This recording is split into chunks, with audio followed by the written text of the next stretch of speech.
নদীর ধারে একটা বড় গাছে একটা তোতা আর তার ছোট বাচ্চা থাকত। একদিন তোতা বলল, বেটা, তুমি এখানে থাকো, আমি তোমার জন্য খাবার নিয়ে আসছি। তোতা নদীর ধারে গিয়ে দানা খুঁজছিল।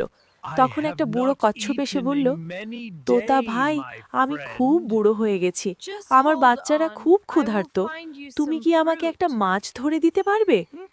দয়ালু তোতা একটা মাছ ধরে কচ্ছপকে দিল। কিন্তু সেই সময় এক চিল এসে তোতার বাসা থেকে তার ছোট বাচ্চাকে তুলে নিয়ে গেল।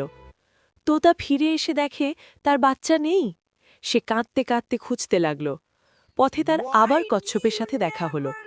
তোতা রেগে বলল, তোমার জন্য আমি দেরি করলাম, আর সেই সুযোগে চিল আমার বাচ্চাকে নিয়ে গেল। কচ্ছপ বলল, চিন্তা করো না তোতা ভাই, আমি তোমার বাচ্চাকে খুঁজে দেব। কিছুক্ষণ পরে কচ্ছপ দেখল একটা গাছে চিল তোতার বাচ্চাকে ধরে বসে আছে। কচ্ছপ এই কথা শিয়ালকে বলল।